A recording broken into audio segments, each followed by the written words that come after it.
If you haven't noticed over the past 10 years, our reimbursement rates haven't gone up. I want to talk to you today about a new value proposition in care. And we're also going to talk to some experts about these emerging models of care and this new value proposition.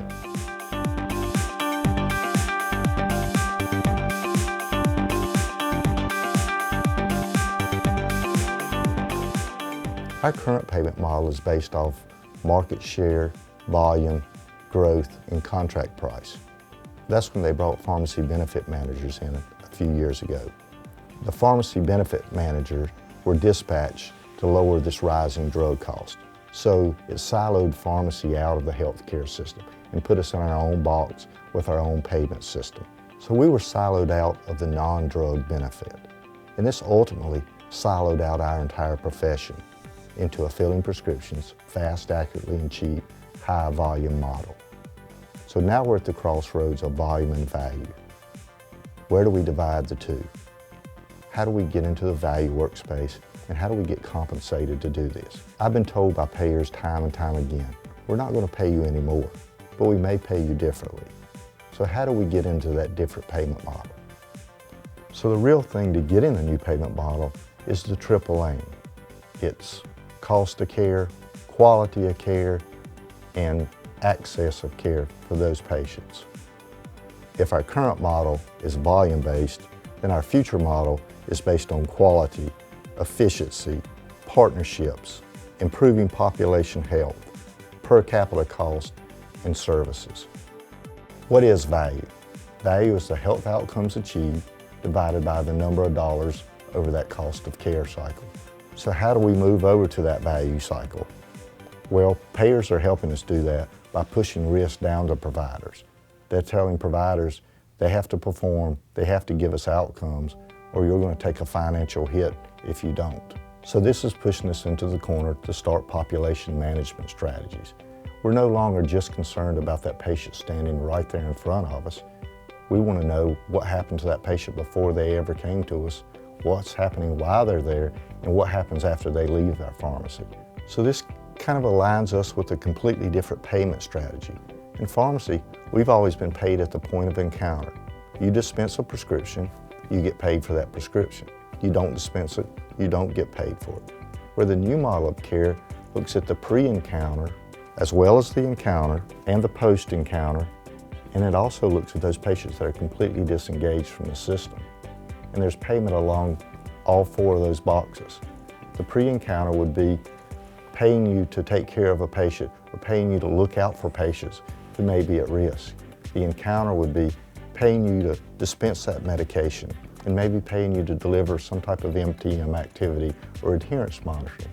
Where post-encounter may be the follow-up. And what are you doing 2 weeks after they were dispensed that medication to ensure that they're not having any problems with that medication, and that they're taking that medicine like they should, and encouraging and coaching the patient about disease state and about non-drug therapy things they can do. Then there's the population that's disengaged from the system altogether.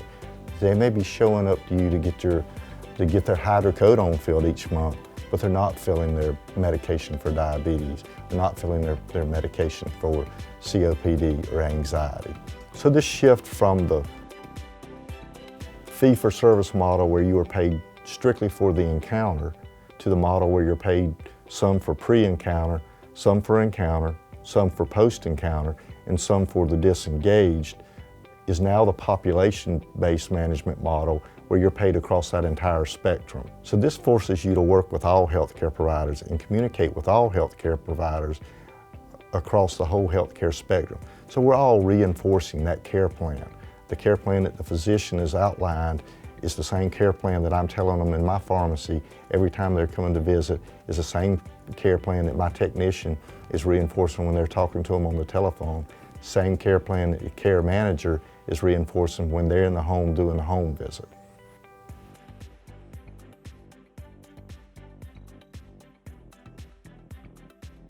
We talked about the 4 stages of encounter, but what about the outcomes measurement? We're not just filling prescription written rate versus prescription filled rate, but now we may be accountable for a heart attack rate. So we've got to ensure that that patient is taking the right medication and actually taking it like they should be. Those are some opportunities for community pharmacy. But one of the real opportunities for us is not how do we improve our metrics, but how do we improve other people in the healthcare team, how do we improve their metrics?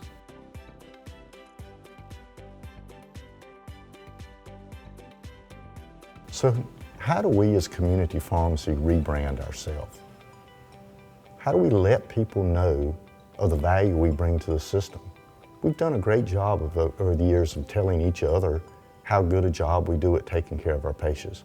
But we haven't done such a good job of telling everybody else, telling the public how good a job we do at taking care of patients, or telling other healthcare providers and other members of the healthcare team how good a job we do of taking care of our patients.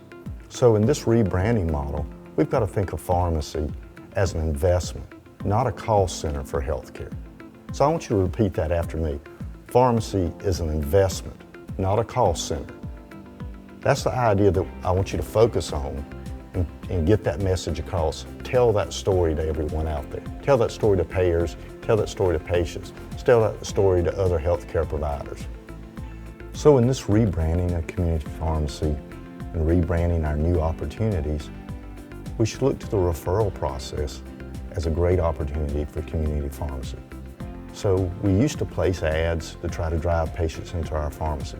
Now we use quality and outcomes as our driver for referrals to bring us new patients to our pharmacy. So you don't go to the doctor and the doctor says, hey, I think you need a hip replacement, and go get you one and then leaves you alone. He says, I think you need a hip replacement, and you probably want to see Dr. Smith. He's one of the best orthopedic surgeons around. He does a lot of hips, and he'll really treat you right. And then your doctor and Dr. Smith communicate about what's going to happen before the procedure, during the procedure, and after the procedure. We need to get community pharmacy operating the same way. Hey, this doctor has a very complex patient with multiple needs. I need to find a pharmacy who does those service sets. Maybe it's delivery, maybe it's synchronization, maybe it's packaging in a certain way. But that pharmacy knows when I refer this patient who's very complex to this pharmacy, they'll take care of all their needs. And they'll communicate with me when there's a breakdown in these needs or when there's a new development that the patient needs. And it becomes that two-way street again. So I think our new model is how do we drive referrals to us? And we drive those referrals through the quality. So if quality is that focus for the referral, then we're accountable for that. And we'll start getting measured on our quality. And this makes us maybe a little uncomfortable, but that's the new world. Amazon has ratings on their page, Medicare has their 5-star rating system, and pharmacies may be rated on their ability to give them the outcomes that they want to help these different healthcare entities meet the metrics that they're being graded on. Recognizing the importance of a referral system, of identifying a patient with a need and connecting them with someone who can do something about that need, identifying a problem and connecting them with someone in the healthcare spectrum that can actually help resolve that problem is very important. So Community Care Network of North Carolina, in partnership with the Centers for Medicare and Medicaid Innovations, has developed a community pharmacy enhanced services network. This network of high-performing pharmacies is available to CCNC, whose robust analytics will identify patients who are at high risk of rehospitalization or high risk of adverse events. CCNC's analytics will identify patients who are at high risk of rehospitalization or high risk of adverse events and connect those to pharmacies who can fill the needs that they need. The pharmacy also communicates back with CCNC through a portal they have developed, as well as the care managers can communicate through this portal. So we now have the whole team talking to each other, and the learnings that come out of this grant from Centers for Medicare and Medicaid Innovation will be used to find out what are best practices for community pharmacy and getting them the outcomes that they want. We're learning a lot of great things from the Community Pharmacy Enhanced Service Network about how to divide out the workforce in pharmacy to deliver the most efficient care that we can, to deliver the outcomes that we want. We're learning things, like I mentioned earlier, about the connection, the community pharmacist with someone else on the healthcare team may be as important as a connection of the community pharmacist with the patient face-to-face. We're learning things like a lot of the value that we bring may not be just clinical measures. They may be measures like, can I help the patient by delivering their medication, giving them access to care. They weren't taking their medication and we can deliver it to them. So that's not necessarily a clinical monitoring tool, but it is a pharmacy care coordination metric that we can measure. So we're learning that there are a lot of non-clinical activities that really bring value to the payers. So community pharmacy is in an excellent position to deliver that type of coordination. So now we will hear from some other healthcare professionals on how they're connecting with the Community Pharmacy Enhanced Services Network to give a better coordination of care. The community pharmacists are definitely a partner that we've been looking for a while. Our case managers have very complex patients that they often refer to these pharmacies for services that they can't get at other pharmacies, like delivery, comprehensive medication review, adherence packaging, as well as, sort of having a more personal level of service. I think as we send them more complex patients, we can be partners with them in managing these patients to sort of bend the cost curve and improve outcomes. With medicine, we've often worked in silos. Patients are actually going to the community pharmacies. The community pharmacy is just that, it's sitting in the community. So they know the patients who are coming into their pharmacy, but they're also in the community and they know the population that they're serving and the struggles or the access problems that they may have. And so sometimes they are actually providing more services to their population because they have a better understanding of their population. I think trying to get the word out then to the local behavioral health providers, I think, is key to this because I think they need to understand the service that these pharmacies can provide to their patients. When you look at what are the issues for a patient, medications are always popping up. When we look at moving patients out of the hospital into home, most of the reasons they're readmitted is around some issue with their medication. The hospital didn't realize they were on certain meds at home that didn't get identified or whatever the issue might be. So it's amazing to be able to think that we can bring in a network of pharmacists, which add to our resources to help our care managers around medication management and make a connection there with a care manager. We can provide them information on that patient with our informatics. They now have the ability to go in and look at what that patient's doing in terms of ED utilization. Are they filling their scripts? That's pretty amazing to be able to see that whether patients filling their prescriptions or not. And so I think we're going to help that pharmacist help us because we're giving him better information about the patient. I have been impressed with these pharmacies in their ability to work with us, or their willingness to work with us, their innovativeness. I guess that's the thing that sets them apart from some of the other pharmacies is they're willing to do innovative things. The payment system, the way it is in community pharmacy, they're constantly looking for ways to bring in additional revenue and look for additional sources, even clinical programs that they can be involved with that both increase the amount of reimbursement that's coming in the pharmacy, but also the quality of the services they deliver. So I've been impressed with that. Some of the hurdles we've experienced primarily are just around technology. There's been a little bit of a learning curve with the documentation around comprehensive medication reviews. And I think when it comes to the folks with behavioral health disorders, particularly those that have serious and persistent mental illness, people with schizophrenia, severe bipolar disorder, severe depression, are often on the outside of the care system. They aren't always welcomed in the primary care office. And then you have the other leg of the stool, which is the pharmacists, who are out there and probably see those folks more than the primary care physician. And then you have the psychiatrist who, because of the workforce issues, may not see those patients except once every 3 months or so. So they're really outside the system, and it calls for better coordination of care.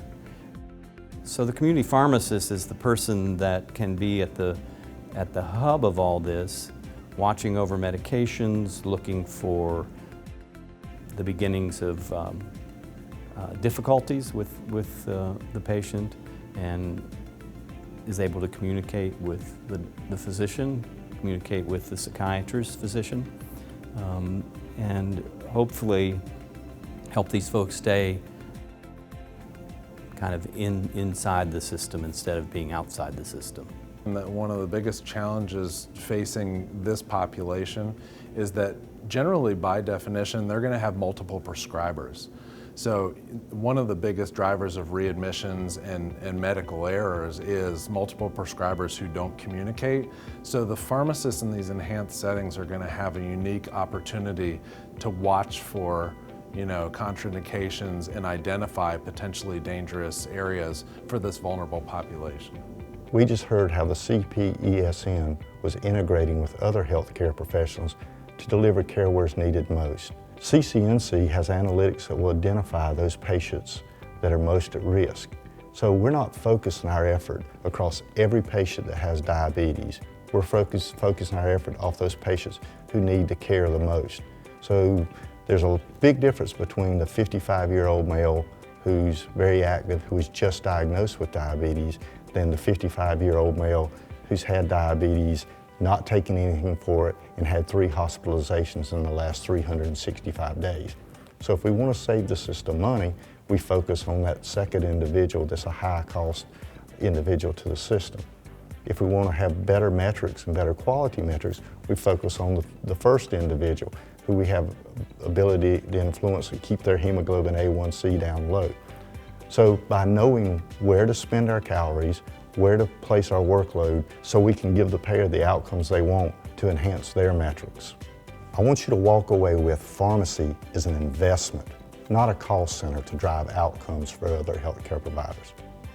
I also want to thank you for joining me for this CE program. Make sure and check out ncpanet.org for other information, and come join me at the next NCPA conference.